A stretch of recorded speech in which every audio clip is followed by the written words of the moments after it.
Hey everyone, सो आज हम शुरू करने लगे हैं chapter 2 which is the most basic chapter. यानी कि हमारी जो चैप्टर 1 में हम लोगों ने जो चीज़ों को पढ़ लिया अब हम उनको इम्प्लीमेंटेशन की तरफ लेके जा रहे हैं। ठीक है, so the first thing we are going to be studying would be discrete time convolution. ठीक है, यानी कि हम लोगों ने दो तरह के, आपको याद होगा, सिग्नल्स देखे थे चैप्टर नंबर 1 में। The first one was discrete time, the second one was continuous time. ठीक है, तो डिस्क्रीट टाइम कॉन्वोल्यूशन जो हमारे पास सिग्नल्स हैं वो हम किस तरह स्टडी करते हैं। पहले हम उनकी 3D विजुअलाइजेशन देखेंगे, फिर हम थोड़ा बहुत स्टडी करने की कोशिश करेंगे कि बेसिकली हो क्या रहा है, क्यों स्टूडेंट्स इतने कंफ्यूज हो जाते हैं। देखो मैं बताती हूँ, जब हम लोग देखते हैं ना चीज़ों को, हम विजुअलाइज करते हैं, हम कहते हैं बहुत आसान है, बहुत आसान है, लेकिन जब तक हम इनको प्रैक्टिस नहीं करते तब तक हमें चीज़ें क्लियर नहीं होती। ठीक है, so we are going to be seeing कि चैप्टर नंबर 2.1 में हम यही देखने लगे हैं कि डिस्क्रीट टाइम कॉन्वोल्यूशन सम किस तरह लिया जाता है। ठीक है, और मतलब क्या क्या चीज़ें हम इसमें स्टडी करते हैं। ठीक है, सो सबसे पहले अगर मैं इसको ऑटो पे लगा देती हूँ सो ताकि मैं आपको एक्सप्लेन कर सकूँ।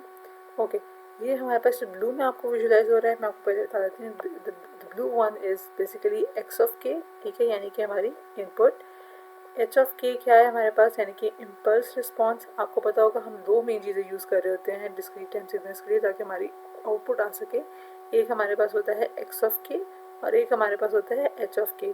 एच ऑफ के हमारे पास इम्पल्स रिस्पॉन्स होता है, एक्स ऑफ के हमारे पास इनपुट होती है। अच्छा, क्योंकि हम डिस्क्रीट टाइम कॉन्वोल्यूशन पढ़ रहे हैं और हमें पता है कि हम लोगों ने डिस्क्रीट टाइम में पढ़ा था कि डिस्क्रीट टाइम बहुत ही सिंपल बेसिक चीज़ है। क्यों बेसिक चीज़ है? क्योंकि हम इसमें सम ले रहे होते हैं। हम जो कॉन्टीन्यूस टाइम में था वहाँ पे हम लोग थोड़ी डिफरेंट चीज़ों को हम देख विजुलाइज कर रहे थे कि वहाँ पे हम इंटीग्रेशन करवा रहे थे, लेकिन हम डिस्क्रीट टाइम में हमेशा कॉन्वोल्यूशन करवाते हैं। ठीक है, so let's start from here. हम क्या करते हैं, सबसे पहले मैं आपको दिखाती हूँ। सो सबसे पहले हमारे पास आया एक्स ऑफ के था, ये एच ऑफ के आया। ठीक है, एक्स ऑफ के आप देखो कितना पीछे हमारे पास था। अब ये जो ग्रीन में, ये जो पहले येलो में आ रहा है, ये हमारे पास एच ऑफ के है। ठीक है, ये सॉरी हमारे पास हाँ एच ऑफ के है। वेट वेट वेट मैं आपको दोबारा दिखाती हूँ, ये मिक्सअप हो गया होगा आपके लिए। ओके, सो ये जो हमारे पास ब्लू में आ रहा है that is basically x of के। फिर हमारे पास ये जो आप थोड़ा सा ग्रीनिश आपको नज़र आ रहा है ना, ये प्रोडक्ट लिया गया है। ये जो आपको गोल्डन से नज़र आ रहा है, ये वाई आउटपुट प्रोड्यूस जनरेट हो रही है, यानी कि हमारे पास एच ऑफ के उसके ऊपर से जब गुजरेगा तो हमारे पास आउटपुट क्या जनरेट होगी। अभी हमारे पास जो एंड में आपके पास जो रिजल्ट आया ना, एक्स ऑफ के एंड एच ऑफ के दोनों को कन्वॉल्व करके ये हमारे पास वो शो कर रहा है। ठीक हो गया। सिमिलरली ये हमारे पास था सिंपल, हमारे पास रेक्टेंगुलर रिस्पॉन्स था। ठीक है, अगर हम लोग लेते हैं हमारी इनपुट हमारे पास क्या है, एक्सपोनेंशियल फॉर्म में है। ठीक है, तो फिर क्या होगा हमारे पास, या सो एक्स, अभी देखो वहाँ वैल्यू कहाँ से शुरू हो रही है, the value starting from n is equals to -3। हमारे पास आपको पता होगा कॉन्वोल्यूशन सम किस तरह लिया जाता है। सबसे पहले हमारे पास एक्स ऑफ एन होता है, फिर हमारे पास एच ऑफ एन होता है, फिर हम एच एफ एन के साथ क्या करवाते हैं, उसको शिफ्ट करवाते हैं, शिफ्टेड या और उसको शिफ्ट और फ्लिप करवाते हैं ताकि हमारे पास फिर हम दोनों का प्रोडक्ट लेते हैं। फिर हमारे पास क्या आता है, वाई ऑफ एन, यानी आउटपुट हमारे पास जनरेट होती है। सिमिलरली अगर मैं आपको इसका टॉप व्यू दिखाना चाहूँ तो आप लोगों को टॉप व्यू भी समझ आ जाएगा। वेट, अब आप लोगों को ज़्यादा अच्छी समझ आ जाए। ये देखो ऊपर से एच ऑफ के गुजरा है, सी दिस, ये हमारे पास वाई ऑफ जनरेट हो रहा है, ये दोनों का प्रोडक्ट हो रहा है। ग्रीन में जो आप नजर आ रहा है ना, हमारे पास ग्रीन में दोनों का प्रोडक्ट होता जा रहा है और ये आउटपुट जनरेट करवा रहा है। ठीक है, जस्ट वेट, अभी दिखेगा। This y of n is the product, यानी कि हमारे पास आउटपुट आई है जो हमारे पास। ठीक है, वो है। अब मैं आपको इसका अगर फ्रंट व्यू दिखाऊं तो आपको फ्रंट व्यू भी समझ आ जाएगी। ठीक है, सिमिलरली हमारे पास ट्रायंगुलर रिस्पांस भी हो सकता है, हमारे पास यूनिट स्टेप रिस्पांस भी हो सकता है। सो डिफरेंट रिस्पांस वेरी करते हैं। ठीक है, let's start from the slides now. आज हम लोग टॉपिक में देखने वाले क्या क्या है, हम लोग पहले ये डिस्कस कर लेते हैं। सो आज हम डिस्कस करने लगे हैं डिस्क्रीट टाइम एलटीआई सिस्टम्स के बारे में, यानी कि पहला ही हमारा टॉपिक सबसे इंटरेस्टिंग टॉपिक है, दैट इज़ कॉन्वोल्यूशन सम। ठीक है, यानी कि हमारे पास कॉन्वोल्यूशन सम का जो टॉपिक है that is the topic we are going to be studying today. अच्छा, अब हम लोग थोड़ा स्टार्ट से लेते हैं। हम अगर बात करें कि हम कि कोई भी सिग्नल है उसको हम किस तरह हम उस पर कॉन्वोल्यूशन ले सकते हैं। ठीक है, तो पहला कंसेप्ट आप लोगों ने जो दिमाग में रखना है वो ये है कि कोई भी discrete time signal x of n को हम शिफ्टेड इम्पल्सिस के सम के तौर पर तोड़ सकते हैं, ठीक है। यहाँ पे जैसे अगर आप देखो फॉर एग्जांपल मैंने यहाँ पे क्या शो किया है, मैं आपको इसका कोर आईडी यहाँ पे दिखा रही हूँ। बेसिकली हम क्या कह रहे हैं कि मैं कोई भी एक्स ऑफ एन का सिग्नल है मेरे पास, मैं आपको दिखाती हूँ। ये हमारे पास एक्स ऑफ एन का सिग्नल है, डिस्क्रीट टाइम सिग्नल है, ठीक है। फॉर एग्जाम्पल मैंने कहा सर यही सिग्नल है मेरे पास, ठीक है, ये सिर्फ सिग्नल है मेरे पास। हम इसको किस तरह तोड़ सकते हैं, हम बेसिकली इसको किस तरह शिफ्टेड इम्पल्सिस की फॉर्म में, शिफ्टेड इम्पल्सिस यही बेसिकली यही फॉर्म रहेगी। Wait let me show you कि मैं कहना क्या चाहती हूँ। फॉर्म बेसिकली यही रहेगी जो मेन हमारे पास एक्स ऑफ एन है, लेकिन हम उसको शिफ्टेड इम्पल्सिस की फॉर्म में तोड़ सकते हैं, सिग्नल को आगे और पीछे कर सकते हैं। तो हमारे पास क्या एट द एंड रिजल्ट आएगा, हमारे पास सम आ जाएगा कॉन्वोल्यूशन, यानी कि हम डिस्क्रीट टाइम सम आ जाएगा हमारे पास। किसका सम आ जाएगा, जो हम लोगों ने इनपुट दी थी वो हमारे पास किस तरह आ जाएगी, कॉन्वॉल्व होकर, यानी कि कॉन्वोल्यूशन लेके हमारे पास आ जाएगी। क्या होता है हमारे पास यहाँ पे एक्स ऑफ के बेसिकली हमारे पास शो कर रहा है, क्या यहाँ पे हमारे पास शो कर रहा है इनपुट इम्पल्स एन माइनस के। इम्पल्स बेसिकली यहाँ पे एच की फॉर्म हम एच पी लिख सकते हैं, ठीक है। जब हम लोग शो कर रहे होते हैं तो हम लोग बेसिकली यही लिख रहे होते हैं, ये हमारे पास एच ऑफ एन है, ठीक है, यानी एच ऑफ एन की फॉर्म में हम लिख रहे होते हैं, ठीक है। अब मैंने यहाँ पे थोड़ा सा डिस्कस किया है कि अगर हमारे पास एक्स की वैल्यू है -1, अब आप खुद सोचो हम लोग लिखते हैं इम्पल्स को, मैं आपको दिखाती हूँ यहाँ पे, ठीक है, यहाँ पे लिख लेते हैं हम लोग लिख देते हैं एक्स ऑफ के, थोड़ा सा आसान करके मैं बता रही हूँ कि इम्पल्स की फॉर्म में जब हम लिखते हैं, ठीक है, एक्स ऑफ के कन्वॉल्व्ड की फॉर्म, ये देखो अब ऐसे करके हम लोग लिखते हैं, ठीक है। And then we have h of क्या एन माइनस के की फॉर्म हमारे पास आ रही है, ठीक है। तो क्या हमारे पास आती है एक्स ऑफ के का मतलब क्या है, के अब हम लोगों ने कहा एक्स ऑफ -1, यानी कि के की वैल्यू क्या आ गई हमारे पास, के की वैल्यू है -1। अब हम लोग इसको पुट करें अगर हम लोग अपने इक्वेशन में, तो क्या आता है हमारे पास एक्स ऑफ -1, ठीक है, कन्वॉल्व विद, अब इसको कन्वॉल्व करें हम किसके साथ, एच ऑफ एन। अब देखो यहाँ पे एन की वैल्यू नहीं है हमारे पास बल्कि के की वैल्यू है, तो के की वैल्यू हमारे पास -1 थी, माइनस हमारे पास प्लस हो गया, इट बिकम्स +1। यही चीज़ मैंने यहाँ पे शो की आपको, यानी कि वैल्यू x -1 एट n-1। अब देखो यानी कि हमने कह दिया k की वैल्यू भी हम लोगों ने ले ली क्या -1, ठीक है, k की वैल्यू भी हमारे पास -1 आ गई। सिमिलरली हमारे पास n की वैल्यू भी क्या आ गई -1, दोनों की वैल्यूज़ क्या आ गई -1। तो आपके ख्याल में क्या रिजल्ट होगा, आपको समझ आ गई होगी कि एच ऑफ एन क्या एच ऑफ के की वैल्यू हमारे पास वैल्यू क्या बनेगी -1, ये भी हो गया, ठीक है, +1 ये था, ये दोनों कैंसिल आउट हो गए, यानी कि एच ऑफ 0 हो गया, यानी कि 0 वैल्यू। अब तो समझ आ गई होगी ये इसका मतलब क्या है, 0 एवरीवेयर एल्स। क्यों 0 हो गई, क्योंकि हम लोगों ने वैल्यू हमारे पास, हम लोगों ने एन की वैल्यू भी ऐसे सेलेक्ट की और के की वैल्यू भी हमारे पास ऐसी थी, ठीक है। तो बेसिकली हमारे पास ये आ गया, ठीक है। सिमिलरली अगर हम ये देखें वैल्यू x0 एट n = 0, यानी कि k की वैल्यू भी 0 हो गई, यहाँ पे k की वैल्यू भी 0 हम लोगों ने कर दी, ठीक है, 0। सिमिलरली n की वैल्यू भी हमारे पास क्या हो गई 0, दोनों की वैल्यू 0 हो गई। तो क्या हमारे पास वैल्यू कोई रहेगी, रिस्पॉन्स कोई रहेगा इसका, नहीं, हमारे पास वैल्यू यानी कि वैल्यू सारा टाइम 0 रहेगी।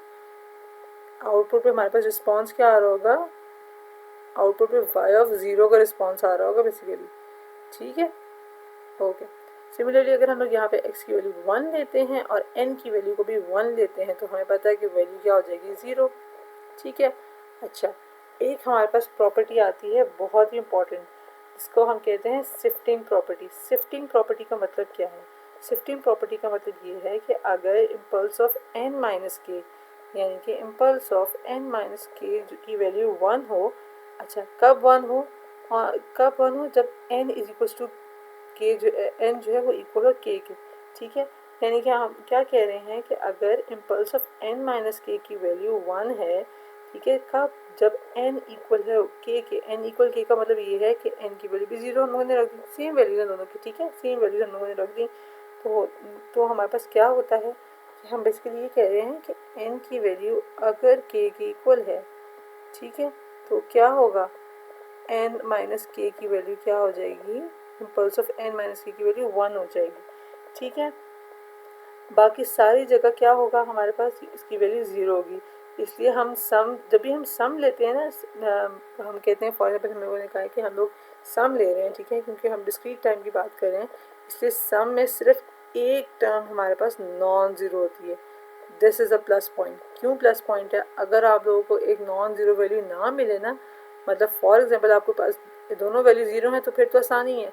लेकिन सोचो अगर दोनों ही वैल्यूज़, अब मेरा मतलब क्या है इस बात से कि दोनों वैल्यूज़, मेरा मतलब ये है फॉर एग्जांपल एक्स ऑफ के की वैल्यू भी कोई हमारे पास कोई बड़ा नंबर आ रहा है, ठीक है, या आप कहते हो एक्सपोनेंशियल फॉर्म में आ रहा है, similarly h of n minus k की वैल्यू का रिस्पॉन्स भी हमारे पास एक्सपोनेंशियल आ रहा है। Would you be able to solve it?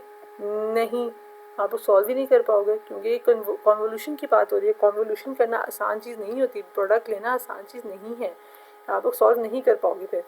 अब होता क्या है, shifting property help us. Basically shifting property किस तरह हेल्प कर रही होती है, जब भी हमारे पास n इक्वल्स टू k की वैल्यू, दोनों की वैल्यू सेम आ गई, तो हमारे पास एक प्रॉपर्टी डिफाइन होगी। क्या प्रॉपर्टी डिफाइन हमारे पास होगी? हमारे पास ये प्रॉपर्टी डिफाइन हो गई कि basically impulse of n minus के हमारे पास 1 हो जाएगा, यानी कि एच एन माइनस के जो हमारे पास की वैल्यू थी वो हमारे पास हमेशा 1 होगी। कब? जब हमारे पास n इक्वल्स टू के होगा, वरना ये वैल्यू ज़ीरो होगी। ये बात याद रखनी है, वरना ये वैल्यू ज़ीरो होगी। अच्छा, अब हमारे पास एक और इम्पॉर्टेंट चीज़ देखने लगे हैं, वो है L T I response. L T I response का मतलब क्या है? अच्छा, ये तो चीज़ समझ आ गई कि अगर हम हर सैंपल यानी कि एक्स ऑफ के को एक स्केल और शिफ्टेड, मतलब हम कहते हैं वो एक शिफ्टेड यूनिट इम्पल्स है, तो हमारे पास ये जो एक हमारे पास एक आइडिया है ना, ये शिफ्टिंग प्रॉपर्टी कहलाती है। क्या, कौन सी प्रॉपर्टी की बात हो रही है, मैं दोबारा बता देती हूँ।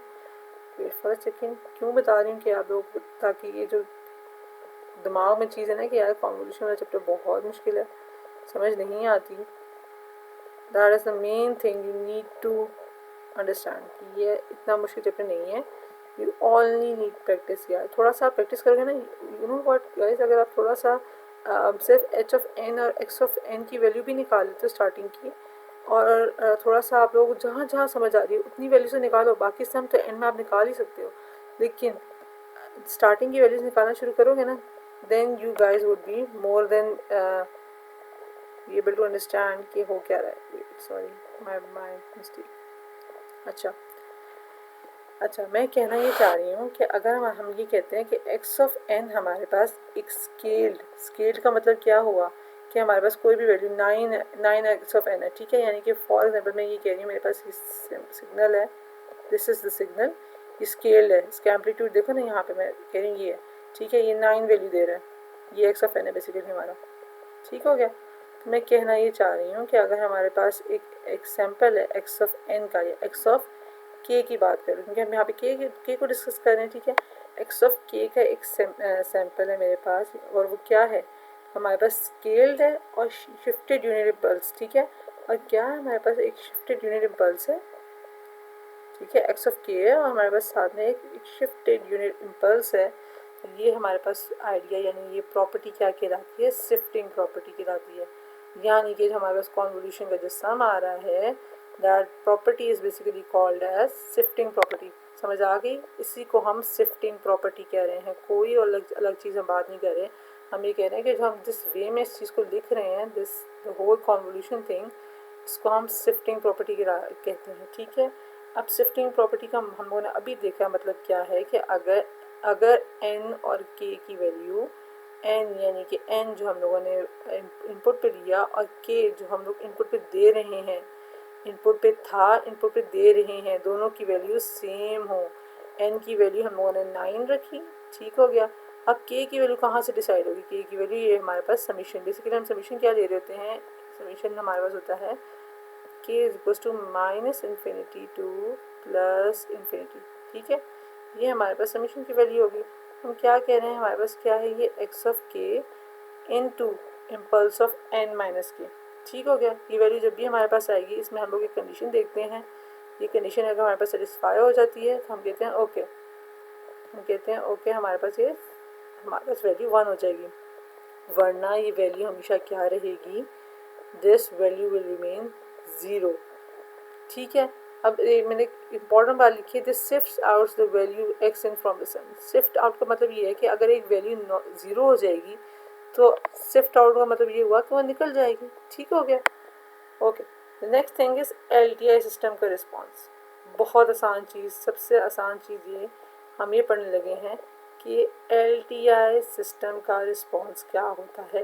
लीनियर टाइम इनवेरिएंट, यानी लीनियर टाइम इनवेरिएंस का रिस्पॉन्स क्या होता है ऑन किस पे, ऑन डिस्क्रीट टाइम सिग्नल्स पे। ठीक है। हमारे पास कोई लीनियर सिस्टम सिग्नल था, हम लोगों ने वो लिया। ठीक है, वेट मैं इसको आसानी से समझाती हूँ। हमारे पास कोई लीनियर टाइम इनवेरिएंट सिग्नल था, हम लोगों ने वो लिया। हमने कहा अगर अब हम क्या कह रहे हैं, अब अगर सिस्टम का रिस्पॉन्स यानी कि हमारे पास इम्पल्स रिस्पॉन्स क्या है, इम्पल्स ऑफ n है। ठीक है। अगर हम कह दें कि अगर सिस्टम का रिस्पॉन्स इम्पल्स ऑफ n के लिए h ऑफ n है, यानी कि हम ये कह रहे हैं इम्पल्स ऑफ रिस्पॉन्स को हम h ऑफ n से रिप्लेस करें। हम ये कह रहे हैं कि इम्पल्स ऑफ n का रिस्पॉन्स h ऑफ n है, यानी इम्पल्स रिस्पॉन्स है। तो LTI की वजह से क्या होगा कि इम्पल्स ऑफ n माइनस के, यानी शिफ्टेड इम्पल्स रिस्पॉन्स क्या बन जाएगा, h of n minus k. ठीक है। ये किसके लिए होगा, टाइम इनवेरिएंस। हमें पता है कि टाइम इनवेरिएंस प्रॉपर्टी है। Similarly x of k impulse n minus के क्या बन जाएगा, x of k h n minus के, यानी ये लीनियरिटी प्रॉपर्टी है। सिर्फ हमने क्या किया, LTI रिस्पॉन्स के लिए इम्पल्स ऑफ n को h ऑफ n से रिप्लेस कर दिया। यानी कि अगर हम इसका सम लिखें तो सम इस फॉर्म में लिखा जाएगा। आई होप ये बात समझ आ गई होगी। डिस्क्रीट टाइम सिग्नल्स, अगर हम सिर्फ डिस्क्रीट टाइम सिग्नल्स की बात कर रहे हैं तो हम ये कहना चाह रहे हैं कि इसको हम लोग डिस्क्रीट टाइम को, ये आप गौर से देखो, इस फॉर्म में इम्पल्स की फॉर्म में लिखते हैं। लेकिन जब हम LTI की बात कर रहे हैं तो हम इसको h ऑफ n की फॉर्म में लिखते हैं। आई होप कि अब क्लियर हो गया होगा। कोई नई चीज़ नहीं, कोई हम लोगों ने कोई मैं कहूँ बहुत बड़ी बात कर दी है तो आप लोगों को समझ ना आ रही हो, ऐसा कुछ भी नहीं है। ठीक है। अभी आई होप ये चीज़ आप लोगों को समझ आ गई होगी। अब हम लोग देखते हैं नेक्स्ट चीज़। अब हमारे पास आता है कॉन्वोल्यूशन सम फार्मूला। अब ये देखो, मैंने इसमें ना आपको हर चीज़ समझाई है कि इसमें है क्या। हमारे पास y of n output signal है जो भी हम देख के आ रहे हैं 3D में। ठीक है। x ऑफ k हमारे पास क्या है, इनपुट सैंपल। ठीक है। वैल्यू एट इंडेक्स के, ये तो हमें पता है कि k की वैल्यू जो आ रही है मतलब वो है। h ऑफ n माइनस के हमारे पास क्या है, हमारे पास क्या है, ये इम्पल्स रिस्पॉन्स को हमने रिफ्लेक्ट किया और शिफ्ट किया by n। Shift by n हुआ ना, ऐसे ही। ठीक है, समझ आ गई है। Okay, and then we have this sum की हम जिसकी बात कर रहे हैं, जिसमें हम लोग सारी वैल्यूज़ को ऐड कर देते हैं। अच्छा, क्यों हम लोगों ने यहाँ पे, मैंने एक वर्ड लिखा है add all scale equals together. क्यों मैंने ये बात की, क्योंकि हमें ये बात पता होनी चाहिए कि हर इनपुट सैंपल यानी कि x ऑफ k एक इको बनाता है। ठीक है। h ऑफ n की किसकी बनाता है, बेसिकली x ऑफ k किसकी इको बना रहा है, h ऑफ n की एक स्केल शिफ्टेड कॉपी बनाता है। ठीक है। यानी कि हम ये कहना चाह रहे हैं, मैंने अब ये बात क्या की है, अब आप लोगों को समझ आ रही हो या ना आ रही हो, मैं ये कहना चाह रही हूँ कि ये जो x ऑफ k है ये एक इको कॉपी बनाता है। किसकी इको मतलब क्या, वो आपकी जो वाइब्रेशन होती है वॉइस की, यानी कि आपकी जो साउंड है या वो वापस रिटर्न हो रही है आपके पास। ठीक है। किसकी एक इको बनाता है, ये बनाता है बेसिकली h ऑफ n की इको बनाता है। ठीक है। अब सिर्फ इको नहीं बनाता बल्कि इसकी एक शिफ्टेड और स्केल्ड इको बनाता है, जिसको हम यहाँ बेसिकली हमने ये लिखा है। ठीक है। यानी कि मैं कह रही हूँ ये वाली प्रॉपर्टीज ने यहाँ पे पूरी की है। ठीक हो गया। अच्छा, अब y ऑफ n क्या करता है, यानी कि आउटपुट हमारी क्या करता है, इन्हीं सब जितनी भी सारी इकोज बनती है ना, इन सबको जमा करता है। ठीक है। बिल्कुल आप अगर इसकी एक एग्जांपल लूँ ना मैं, तो आप जैसा देखते हो ना कि जैसे पानी में आप हम पत्थर फेंकते हैं तो एक ऊपर थोड़ी सी वेव्स आ जाती हैं। तो जैसा वाई ऑफ एन बेसिकली इसी तरह जैसा वो सारी वेव्स को जमा करे। आप देखते हो ना जैसा जहाँ पे पत्थर फेंका गया था तो वेव सारी उसी की तरफ उसी डायरेक्शन में आ रही होती है, यानी कि इनसाइड आ रही होती है। तो सिमिलरली वाई ऑफ एन यही काम कर रहा होता है, इन सब को जमा कर रहा होता है, इन सारी इकोस को जमा करता है। ठीक है, ओके ओके। आई होप कि हाँ, ये मैंने यहाँ पर एग्जाम्पल आप लोगों के लिए लिख भी दी है। ठीक हो गया। अच्छा, अब हमारे पास आती है कम्यूटेटिव प्रॉपर्टी। ये हम लोगों ने पहले भी देखी थी। कम्यूटेटिव प्रॉपर्टी होती क्या है, यानी कि हम ये एल टी आई के लिए हम ये कह रहे हैं कि एक्स ऑफ एन अगर हम उसको कन्वॉल्व करें एच ऑफ एन से तो ये इक्वल है किसके, h of n convolve with x of n. यानी कि आपकी मर्जी है कि आपके पास एक एच ऑफ एन का सिग्नल है जो आपके पास इस फॉर्म में है। ठीक है, ये आपके पास एच ऑफ एन का सिग्नल है, ये एच ऑफ एन है। ठीक है, और एक्स ऑफ एन का जो सिग्नल है आपके पास वो आपके पास गिवन है दिस फॉर्म में। सर मैं दिस फॉर्म के लिए आई एम रियली सॉरी, आप लोगों को समझ आ ही हो गया, होप सो।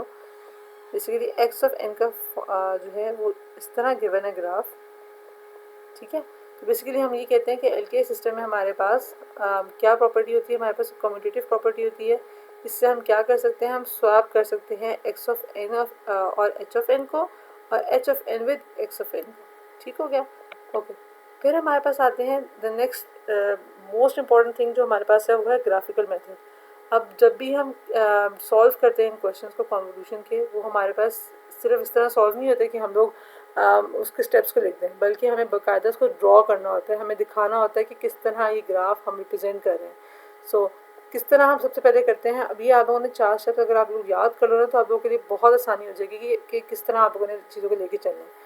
सबसे पहले हम क्या काम करवाते हैं, हमारे पास हमारे पास सबसे इम्पोर्टेंट सिग्नल जो होता है हमारे पास होता है इम्पल्स रिस्पॉन्स का। क्योंकि आप सारा काम इम्पल्स, मेन काम जो आपका है ना वो इम्पल्स रिस्पॉन्स का है। क्यों? क्योंकि हमारे पास यहाँ पे हम लोगों ने पढ़ा है कि इम्पल्स रिस्पॉन्स हमारे पास एक शिफ्टेड और क्या है, एक शिफ्टेड रिस्पॉन्स को हम लोगों ने फ्लिप किया होता है। ठीक हो गया, तो बेसिकली हमारे पास यानी कि एच ऑफ एन खाली एच ऑफ एन नहीं रहता, बल्कि इसको हम शिफ्ट भी कर रहे हैं और हम लोग फ्लिप भी कर रहे हैं, यानी कि हम कहते हैं ना मिरर करवा रहे हैं, बेसिकली हम वो भी काम भी कर रहे हैं। तो यानी कि सारा काम ही एच ऑफ एन का है। तो आप लोग देखो, अगर हम फॉर एग्जाम्पल अगर आप लोग ये कहते हो कि हम लोगों ने एच ऑफ एन का सिग्नल हम लोगों ने मूव किसको करवाना है, पहले आप सोचो ना कि हम लोगों ने मूव किसको करवाना है, क्योंकि हम लोगों ने तो कम्यूटेटिव प्रॉपर्टी में यही डिस्कस किया है कि एक्स ऑफ एन और एच ऑफ एन दोनों सेम होते हैं और एच ऑफ एन और एक्स ऑफ एन दोनों सेम होते हैं। ठीक है, यानी कि हम दोनों तरीके से सॉल्व कर सकते हैं। आप चाहे तो आप ऊपर से एच ऑफ एन को मूव करवा लो, या आप चाहो तो आप ऊपर से एक्स ऑफ एन को मूव करवा लो। मोस्ट प्रायोरिटी किस चीज़ को दी जाती है कि आप ऊपर एच ऑफ एन को मूव करवाओ। क्यों? क्योंकि एच ऑफ एन के स्टेप्स थोड़े ज़्यादा हैं, एक्स ऑफ एन को आप थोड़ा ऐसे ही रहने दो, लेकिन आप एच ऑफ एन को जब मूव करवाओगे ना तो आपके लिए आसानी हो जाएगी सिग्नल को सॉल्व करने की। सबसे पहले हम क्या करवाते हैं, हम रिफ्लेक्ट करवाते हैं। रिफ्लेक्ट में क्या करवाते हैं, हम लोग फ्लिप करवाते हैं एच ऑफ के को किसके अराउंड, एक्स ऑफ के इज इक्वल टू 0। यानी कि फॉर एग्जाम्पल मेरा सिग्नल था ये वाला, दिस वॉज माई सिग्नल। ठीक है, हम लोगों ने इसको रिफ्लेक्ट करवाया तो ये क्या बन गया, ये वाला सिग्नल बन गया। हम लोगों ने किसके अराउंड रिफ्लेक्ट करवाया, ये के इज इक्वल टू 0 के अक्रॉस। ठीक है, तो क्या बन गया हमारे पास एच ऑफ माइनस के। अब आप लोगों ने ये चीज़ देखी होगी, हम लोगों ने पहले रिफ्लेक्ट करवाना है, हम लोगों ने, आपको याद होगा प्रॉपर्टी पढ़ी थी कि पहले रिफ्लेक्ट है फिर शिफ्ट है, क्योंकि शिफ्ट करवा लोगे फिर रिफ्लेक्ट करवाओगे तो वो चीज़ सेम नहीं रहती। हम लोगों ने वेव में डिस्कस भी किया था। ठीक है, हम लोगों ने सिग्नल देखा था, हम लोगों ने ये चीज़ डिस्कस भी की थी। सिमिलरली अच्छा, टाइम रिवर्सल में क्या होता है, अगर एच ऑफ के ग्रो करता है किस तरह, लेफ़्ट टू राइट, तो एच ऑफ माइनस के कैसे ग्रो करेगा, राइट टू लेफ्ट। सिमिलर ये सेम एग्जांपल मैंने अभी आपको बताई ना, वही हम लोगों ने मैंने यहाँ लिखी हुई भी आपके लिए टाइम रिवर्सल की। ठीक है, तो जो सिग्नल है हम लोगों ने इसको फ्लिप कर दिया किसमें, पास्ट में। देखो एक सिग्नल था जो फ्यूचर में जा रहा था, जब हमने इसको फ्लिप किया, जब हम लोगों ने इसको फ्लिप किया तो वो कहाँ चला गया, वो पास्ट में चला गया। ऐसे ही हुआ। अच्छा, अब हम क्या करेंगे, स्लाइड करवाएंगे एच ऑफ माइनस के को किससे, बाय एन पोजीशन, ताकि हमारे पास बन जाए एन माइनस के। किस तरह स्लाइड करवाएंगे, पहले हम लेंगे एन की वैल्यू लेस देन 0, फिर हम लेंगे एन की वैल्यू ग्रेटर देन 0। अब मैं ये कह रही हूँ, मैं कह तो नहीं हूँ यार कि हम लोग शिफ्ट करवाएंगे या इस तरह करवाएंगे, आप लोग को समझ आ रही होगी मुझे नहीं पता। लेट मी टेल यू कि मैं कहना क्या चाह रही हूँ। फॉर एग्जाम्पल ये मेरा एक्स ऑफ एन ये दिख रहा है। ठीक है, this is my x of n कह दो। ठीक है, ये के कह दो, बेहतर है के कह दो। ठीक हो गया, क्योंकि हम दोनों का प्रोडक्ट लेते हैं ना तो हमारे पास एक्स वाई ऑफ एन आता है। ठीक है, अब हम ले लेते हैं ग्रीन, ठीक है। This was my h of n. पहले स्टेप पे हम लोगों ने कहा कि ठीक है हमारे पास वैल्यू क्या आई 0, क्योंकि अभी हम लोगों ने मूव करवाना शुरू ही नहीं किया था। फिर हम लोगों ने मूव करवाना शुरू कर दिया। हम लोगों ने ये देखा कि हम लोग उसको जब मूव करवा रहे हैं तो हमारे पास क्या आ रहा है। अब आप ये देखो हम लोग स्टेप बाय स्टेप मूव करवाते हैं, हम कभी भी फ़ौरन सारा मूव नहीं करवा देते अपने इम्पल्स रिस्पॉन्स को भी। मैंने सिर्फ इसको इतना मूव करवाया, तो क्या आप अब देखो जिस तरह जो मेरी वैल्यू एक्स ऑफ के की थी वही मेरी एच ऑफ के की वैल्यू थी यहाँ पे, ठीक है। यानी कि एन की वैल्यू हम लोगों ने पहले एन की वैल्यू लेस देन 0 ली, ठीक है। ये बेसिकली एन है, ये जो नीचे हम लोग मूवमेंट करा रहे हैं ना, ये सारी एन की मूवमेंट हो रही है। पहले हम लोगों ने एन को लेस देन 0 चेक किया तो हमारे पास वैल्यू 0 आ गई। फिर हम लोगों ने थोड़ा सा लेफ्ट पे मूव करवाना शुरू किया, ठीक है। यानी कि हम थोड़ा सा उसको फिर हमारे पास पहले हमारे पास लेस देन 0 पे मूव करवा रहे थे, फिर हम लोगों ने अब हम थोड़ा सा को एन से ग्रेटर वैल्यूज़ के लिए मूवमेंट करवानी शुरू की इम्पल्स रिस्पॉन्स की, तो हमारी कोई ना कोई वाई ऑफ एन की वैल्यूज़ जनरेट होना शुरू हो गई हैं, ठीक है। लेकिन अभी भी हम ये नहीं कहेंगे कि हमारे पास एन वाई ऑफ एन की वैल्यू आ गई है। क्यों नहीं कहेंगे? क्योंकि मैं आपको बताती हूँ, जब तक हम लोग कंप्यूट नहीं करवा लेंगे, क्या कंप्यूट नहीं करवाते x of n into h n minus k. For example मैंने कहा ये वैल्यू एक्स, यहाँ पे एन की वैल्यू 0 थी, यहाँ पे एन की वैल्यू 1 थी, ठीक है। अब मैंने कहा कि हमारे पास एन की वैल्यू 1 आ गई, के की वैल्यू भी हमारे पास क्या थी, सोचो ना। अब यहाँ पे के की वैल्यू आप लोगों को यहाँ पे आप जब हमारे पास ग्राफ बना हुआ आएगा ना, वहाँ पे के की वैल्यू आपको गिवन होगी। तो जो भी आपको के की वैल्यू थी, हम लोगों ने हर के की वैल्यू के लिए इसको मल्टीप्लाई करवा के कंप्यूट करवा दिया, ठीक है। के की वैल्यू जब आप लोगों ने कंप्यूट करवाई तो आपके पास क्या बन गया। अच्छा, अब यहाँ पे बहुत इंपॉर्टेंट चीज़ ये है कि आप लोग पता कि आप लोगों के पास आंसर कहाँ पे आएगा। जब भी ये पूरी ये आपके पास जब भी आपके पास जो सिग्नल है ना इम्पल्स रिस्पॉन्स का और वाई ऑफ एक्स ऑफ के का, ये जब भी आपस में दोनों क्या करेंगे, जब भी आपस में ओवरलैप करेंगे ना, तभी हमारे पास कोई ना कोई रिस्पॉन्स आ रहा होगा, वरना सारी जगह रिस्पॉन्स क्या रहेगा, 0 रहेगा। ये तो हमें पता चल गया, ठीक है। अब एंड में हम क्या करते हैं, वाई ऑफ एन को निकालने के लिए सारे सम को हम लोग क्या कर लेते हैं, प्रोडक्ट ले लेते हैं दोनों का।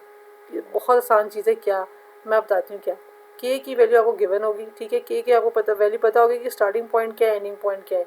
आप अपने पास से खुद भी डिफाइन कर सकते हो। के की वैल्यू देखो, आप माइनस इन्फिनिटी लेके जाओगे तो आपकी बेवकूफ़ी है, सॉरी माइनस इन्फिनिटी से प्लस इन्फिनिटी लेके जाओगे तो आपकी बेवकूफ़ी इसलिए है कि आपको पता है कि जो प्लस इन्फिनिटी पे जो वैल्यूज़ आ रही हैं, यहाँ तक जो आगे वैल्यूज़ आ रही हैं सारी 0 हैं। सिमिलरली पीछे भी जितनी वैल्यूज़ आ रही हैं सारी 0 आ रही हैं। तो आप चाहे तो आप ये लिख लो तो आपके पास वैल्यू 0 ही रहेंगी। लेकिन अगर आप चाहो तो उसको स्पेसिफिक भी बना सकते हो। फॉर एग्जाम्पल आपको पता है कि ये सिर्फ इस रीजन में हमारे पास वैल्यूज़ आनी है, तो आप के की वैल्यू को यहीं से इतना ही आप लोग जो है लेके कंप्यूट करवा दो, आप लोगों के सम का आंसर बन जाएगा। लेकिन you have to show the steps, कौन कौन से स्टेप्स, पहले रिफ्लेक्ट करवाना, फिर शिफ्ट करवाना। शिफ्ट कहाँ से करवाना, एन की 0 की वैल्यू से, यानी कि एन पहले आप ये खुद देखो, एन की आप कोशिश करो कि मैं एक वैल्यू ले लूँ एन लेस देन 0। क्यों एक वैल्यू मैं यहाँ पे क्यों कह रही हूँ, क्योंकि हमें पता है कि हमारे पास रिजल्ट ही तब आने हैं जब एन की वैल्यू ग्रेटर देन 0 होगी, ठीक है। तो जब आप लोगों ने ग्रेटर देन 0 ली, फिर आप लोगों ने सारे स्टेप्स शो करने हैं। 3 इम्पल्स रिस्पॉन्स आ रहे हैं ना, मैंने यहाँ पे 3 मैं आपको दिखा रही हूँ। यहाँ पे देखो, ये 1 2 3 मैं रिफ्लेक्ट के ऊपर लिख रही हूँ, ज़रा गौर से देखो, 1 2 3, ठीक है। अब बेसिकली मैंने कहा इम्पल्स रिस्पॉन्स को मैं शिफ्ट किया, तो यानी कि एक इसका रिस्पॉन्स आएगा, इसका रिस्पॉन्स आएगा, और इस 3 ही वैल्यूज़ आपके पास आनी चाहिए इन दोनों का प्रोडक्ट करके भी, ठीक है। तो अब आप लोगों ने ये चीज़ ध्यान से रखनी है, ये स्टेप्स फॉलो करोगे आप लोगों को हमेशा पूरे नंबर मिल जाएंगे, चाहे जितना मुश्किल सिग्नल क्यों ना हो। एच ऑफ एन पे फोकस रहोगे, एच ऑफ के पे फोकस रहोगे। क्या निकालना है एट द एंड, आप लोगों ने ये देखो, एक्स ऑफ के निकालना था, ठीक है, और एच ऑफ एन माइनस के, इन दोनों को यानी कि का प्रोडक्ट लेके इनका सम करना था। क्या निकल जाना था हमारे पास, कॉन्वोल्यूशन सम हमारे पास आ जाना था, ठीक है। और मैंने कुछ एग्जांपल आप लोगों के लिए लिए हैं ताकि आप लोगों को समझ आ जाए। हम थोड़ा बहुत मैंने ग्राफ यहाँ ड्रॉ नहीं किए क्योंकि मैं चाहती हूँ कि आप लोग सिर्फ थोड़ा सा मैथमेटिकली चीज़ों को देख लो, फिर आप लोग चाहे तो इसका ग्राफ खुद ड्रॉ करके आप लोग अगर आप लोग को कोई भी इशू फिर भी आता है आप लोग मुझे बता सकते हो, मैं आप लोगों को उस पर भी सॉल्व करवा दूँगी, ठीक है। हमारे पास क्या गिवन है, हमारे पास गिवन है कि अच्छा, एक और मज़े की बात मैं बताती हूँ। यहाँ पे एक और मज़े की बात ये है कि कुछ ना सिग्नल्स होते हैं उन पर खाली यू ऑफ एन लिखा होगा, वहाँ पे लिमिट नहीं गिवन होगी, ठीक है, यू ऑफ एन लिखा होगा। अब यह आप लोगों को याद होनी चाहिए कि यूनिट स्टेप यानी यूनिट इम्पल्स रिस्पॉन्स हमारे पास क्या होता है। ये हमारे पास क्या शो करता है कि हमारे पास क्या वैल्यू होती है, कब कब ये ज़ीरो होता है, कब ये ज़ीरो नहीं रहता। तो ये आपके पास आप लोगों को याद होनी चाहिए रेंजेस। सिमिलरली इम्पल्स रिस्पॉन्स की भी आप लोगों को याद होनी चाहिए, क्योंकि अक्सर क्वेश्चन में ना खाली ये इम्पल्स रिस्पॉन्स लिखा हुआ आ जाता है, आप लोगों को पता नहीं होता कि क्या क्या करना है हम लोगों ने। ठीक हो गया। तो हमारे पास यहाँ पे गिवन है एच ऑफ एन क्या है हमारे पास 1,1,1। किस किस के लिए, ज़ीरो के लिए भी 1 है, 1 के लिए भी 1 है, 2 के लिए भी 1 है, यानी कि ए की वैल्यू चल रही है। अब आप ये देखो यहाँ पे मैं अगर इसको ड्रॉ करूँ तो ये ऐसे ड्रॉ होगा 1 1 और 1। ठीक हो गया। हम लोगों ने कह दिया फॉर एग्जाम्पल ज़ीरो की वैल्यू यहाँ पे ज़ीरो थी, यहाँ पे सॉरी ये ज़ीरो थी, ये 1 थी और ये 2 थी। ठीक हो गया। ये तीनों हमारे पास रिस्पॉन्सेज आ गए। ठीक हो गया। अब हम लोगों ने कह दिया कि हमारे पास वैल्यू क्या थी, एम्पलीट्यूड क्या था 1, सबकी 1 ठीक है। अब वो कह रहा है कि एक्स ऑफ एन क्या था। एक्स ऑफ एन हमारे पास बेसिकली ये था कि एक्स ऑफ एन को हम जब ड्रॉ करेंगे, एक्स ऑफ एन हमारे पास क्या है, एन की वैल्यू जब 0 है तो वो 0.5 है। ठीक है, ये हमारे पास 0.5 है। ठीक हो गया। सिमिलरली जब हमारे पास वैल्यू है कोई भी, मतलब 2, जब एन की वैल्यू यहाँ पे 0 थी, अब एन की वैल्यू 1 है, एन की वैल्यू 1 है तो वहाँ पे वैल्यू क्या आ गई हमारे पास 2। ठीक हो गया। और बाकी सारी जगहों पे 0 ही रहेगा।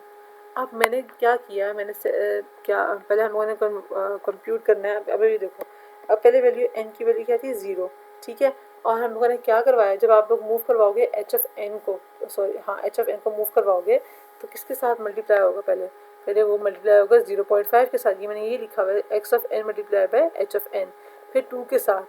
अभी देखो, अब पहले एच ऑफ एन खाली था। क्यों एच ऑफ एन खाली था, क्योंकि आपको पता ही है कि यहाँ पे वैल्यू 0 थी, दोनों की वैल्यू 0 थी। ऐसी था ना, दोनों की वैल्यू सेम थी। तो जब हमें पता था कि दोनों की जब वैल्यू सेम होती है तो एक हमारे पास H of n minus k की वैल्यू क्या बन जाती है 1, यानी कि यहाँ पे वैल्यू आ गई थी 1, H of n minus k की वैल्यू 1 आ गई थी। तो हमारे पास value 1 multiply by 1 multiply by 1। फिर हमारे पास जब वैल्यू चेंज होनी शुरू हुई तो हमारे पास क्या आया 0 0। क्यों हमारे पास वैल्यू चेंज हुई थी, क्योंकि हमने कहा था कि सारी जगह 0 रहेगा बाकी सारी जगहों पे। ठीक है, सिमिलरली अब यहाँ पे भी हमारे पास वही चीज़ थी। मैं आपको बताती हूँ क्या। देखो 2 into h of n minus k. अब आप ये देखो -1 एन पे, अब ये किस पे वैल्यू हमारे पास आ रही है 2, 1 पे आ रही है ना। 1 - 1 क्या बन गया, यहाँ पे बन गया 0। एच ऑफ 0 बन गया। एच ऑफ 0 पे वैल्यू क्या थी हमारे पास, एच ऑफ 0 बेसिकली एन जब 0 वैल्यू थी हमारे पास क्या वैल्यू थी, क्या हम लोगों ने पढ़ी थी हमारे पास जो वैल्यू, सॉरी पहले हम लोगों ने 0 पे वैल्यू निकाली थी। आई एम रियली सॉरी, मैंने थोड़ा उल्टा बोल दिया। पहले हम लोगों ने 0 पे वैल्यू निकाली, 0 - 1 एच ऑफ -1 पे वैल्यू देखो क्या थी। एच ऑफ -1 पे क्या हमारे पास कोई वैल्यू है यहाँ पे गिवन, नहीं गिवन ना। तो ये बेसिकली 2 मल्टीप्लाई बाय 0 हो गया, तो हमारे पास 0 बन गया। ठीक है, सिमिलरली अब 1 - 1 की बात आ गई, दोनों की वैल्यू सेम है, हमारे पास शिफ्टिंग प्रॉपर्टी यूज़ होगी, 2 आ गया, यहाँ भी शिफ्टिंग प्रॉपर्टी यूज़ हुई। अच्छा, अब एक मज़े की चीज़, आप लोग कहोगे मैम 3 पे वैल्यू कैसे हम ले आए। 3 पे वैल्यू इस तरह आई। अभी देखो हमारे पास जब हम लोगों ने n की वैल्यू ली 2, ठीक है, पहले हम लोगों ने यहाँ पे 0 ली, फिर हम लोगों ने 1 ली, फिर हम लोगों ने 2 ली, फिर हम लोगों ने जब 3 ली, 3 - 1 क्या बना, 3 - 1 बना 2, यानी कि एच ऑफ 2 की वैल्यू हमारे पास 1 थी, इसलिए वैल्यू हमारे पास क्या आ गई 2। समझ आ गई। सिमिलरली जब हम लोगों ने एच ऑफ 4 लिया, 4 - 1 3, एच ऑफ 3 की कोई वैल्यू है हमारे पास, नहीं है ना, तभी हम लोगों ने इसको 0 कह दिया। ये भी 0 हो गया, ये भी 0 हो गया। इन दोनों को मल्टीप्लाई करवाओ, क्या बनता है 0.5। अच्छा, मल्टीप्लाई का मतलब हरगिज़ नहीं है प्रोडक्ट मल्टीप्लिकेशन करवाने बैठ जाए, इसका मतलब है सम लेना है, एट द एंड सम आना चाहिए दोनों का। इन दोनों को तो मल्टीप्लाई करवा दिया, एक्स ऑफ एन, अभी देखो एक्स ऑफ एन और एच ऑफ एन को तो मल्टीप्लाई करवा, आपस में मल्टीप्लाई करवा दिया। अब इन सबका सम लेना है, 0.5 प्लस 0, तो क्या आ गया 0.5। वाई ऑफ एन सम की फॉर्म में आया था। ठीक है, 0.5 प्लस 2 2.5, फिर 0.5 प्लस 2 2.5, 0 और 2 2 2 आ गया। ठीक है, सब का सम करवाओगे ना तो जो आपके पास वैल्यू बन रही है ये आपके पास आंसर है वाई ऑफ एन का। बहुत आसान चीज़ है, कभी भी कन्फ्यूजन नहीं आएगी इसमें। अच्छा, अब हमारे पास एक क्वेश्चन आता है इस फॉर्म में, सबसे मुश्किल लगता है ये वाला क्वेश्चन। क्यों लगता है, क्योंकि हमें याद ही नहीं होता कि हम लोगों ने एक ज़माने में ज्योमेट्रिक सीरीज़ भी पढ़ी थी। आई होप कि आप लोगों को याद होगा कि 12th में भी हम लोगों ने ज्योमेट्रिक सीरीज़ पढ़ी थी। अगर 12th नहीं याद तो फर्स्ट या सेकेंड सेमेस्टर में तो पढ़ाई थी टीचर्स ने, मुझे तो ये इतना तो याद है। ठीक है, अब होता क्या है, सबसे पहले हम वो रीजन ढूंढते हैं जो यहाँ पे ओवरलैप हो रहा हो, तो हम कहते हैं n ग्रेटर देन 0 है। तो यानी अब अभी देखो क्या कह रहा है कि 0, अभी जो हमारे पास वैल्यू है इसको हम अगर हम कहते हैं अल्फ़ा का नाम दे देते हैं। ठीक है, अल्फ़ा की वैल्यू जब भी लेस देन 0 होगी, ठीक है, क्या होगा वहाँ पे दो ये एच ऑफ एन इक्वल हो जाएगा किसके, हम लोगों ने अभी पढ़ा, मैंने आपको बताया था यू ऑफ एन का मतलब था यूनिट स्टेप रिस्पॉन्स। ठीक है, तो हमारे पास इसकी जो वैल्यू थी वो आप लोगों ने, अब आप लोगों को पता होना चाहिए कि इसका रीजन क्या था। जिस तरह रीजन था ना उसी तरह हम लोगों ने बात करनी है। ठीक है, हम लोगों को याद है कि हम लोगों ने पढ़ा था impulse response unit step impulse को, कि हमारे पास वो स्पेसिफिक वैल्यू पे जाके 1 होता है, बाकी सारी जगहों पे वो 0 रहता है।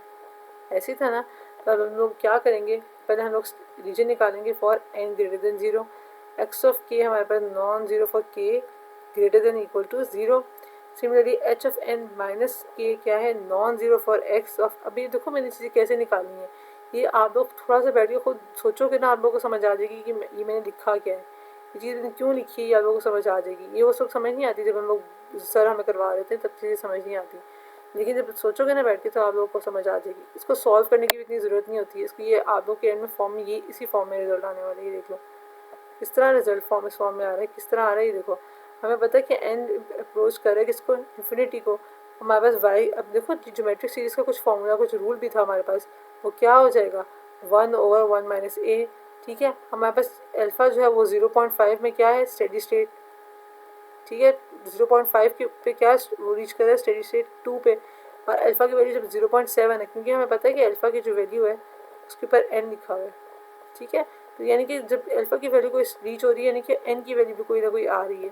एन की वैल्यू हमने कैसे डिसाइड किया है, यहाँ पे हमारे पास जब हम एन की वैल्यू जो हमारे पास यूनिट इम्पल्स रिस्पॉन्स की वैल्यू है वो हमारे पास उस तरह डिसाइड हो रही है। ठीक है, तो कन्फ्यूज़ मत होना इन चीज़ों में। आई होप कि आप लोगों को चीज़ें समझ आ गई होंगी। मैं आप लोगों को एक और चीज़ यहाँ पे दिखा देती हूँ।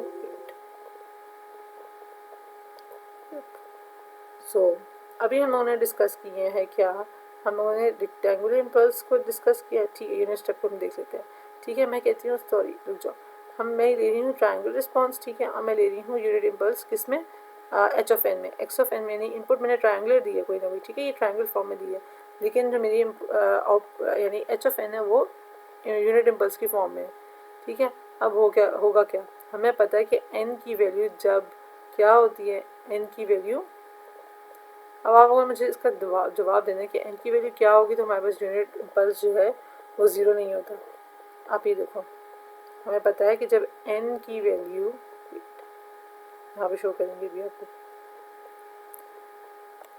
आपको पता है यूनिट इम्पल्स रिस्पॉन्स शो हमारे पास एक स्पेसिफिक जगह पे वैल्यू शो करता है। एन की वैल्यू जब 1 होती है, आई गेस मैं सही बता रही हूँ गलत बता रही हूँ, ये भी मुझे कमेंट में बताना, शायद मैं भूल रही हूँ। तो जब एन की वैल्यू एक स्पेसिफिक जगह पर हम लोग कहते हैं कि 1 होती है, तो हमें पता है कि जब इस इंटरवल के ऊपर से गुजरेगा, ठीक है, तो वो इस पूरी यही बेसिकली रिस्पॉन्स मेन शो करेगा, क्योंकि हमारे पास जो एच ऑफ एन है वो बेसिकली यूनिट इम्पल्स है, तो वो इन सब जगहों पे जब गुजरेगा तो हमारे पास इसी फॉर्म में कोई ना कोई रिस्पॉन्स वो शो करेगा। ठीक है, आई होप कि आप लोगों को समझ आ गई होगी ये चीज़ें। सिमिलरली अगर मैं रेक्टेंगुलर रिस्पॉन्स लेती हूँ और एच ऑफ एन को मैं कहती हूँ वो हमारे पास एक्सपोनेंशियल है, तो इसको कितना बारीकी से हम लोग चीज़ों को देखने की ज़रूरत है कि अगर एक्सपोनेंशियल है तो एम्पलीट्यूड भी तो चेंज हो रहा है ना, तो एट द एंड रिस्पॉन्स क्या आ रहा है, तो अब अभी देखो कि रिस्पॉन्स एक्सपोनेंशियल फॉर्म में ही आ रहा है, यानी कि इम्पल्स रिस्पॉन्स की ही फॉर्म में आप लोगों का वाई ऑफ एन ज़्यादातर जनरेट होता है। आई होप कि आप लोगों को चीज़ समझ आ गई होगी, और प्लीज़ अगर कोई चीज़ समझ नहीं आ रही, do contact me, I will guide you कि आप लोगों ने किस तरह तैयारी करनी है। ओके, सो यहाँ पे हमारा चैप्टर सेक्शन 2.1 मुकम्मल होता है। I will see you in the next video, जिसमें हम डिस्कस कर रहे होंगे क्या, हम डिस्कस करेंगे कॉन्टीन्यूस टाइम की कॉन्वोल्यूशन। ठीक है, हम देखेंगे कि अभी डिस्क्रीट टाइम में हमने किस तरह देखा, और अब हम लोग कॉन्वोल्यूशन टाइम में हम की बात करेंगे। सिमिलरली बेसिकली हम डिस्कस करना क्या चाह रहे हैं, हम डिस्कस कर रहे हैं LTI सिस्टम्स को, LTI linear time invariant systems को। हम कोई और प्रॉपर्टी डिस्कस नहीं कर रहे, हम सिर्फ लीनियर टाइम इनवेरिएंट को डिस्कस कर रहे हैं। ओके, सो आई होप कि आप लोगों को समझ आ गई होगी। डू कमेंट, और नहीं समझ आ रही तो तभी बताओ, मैं आप लोगों के लिए और चीज़ों को आसान करके समझाना शुरू करूँगी। तो ओके। अल्लाह हाफिज़, see you in the next video.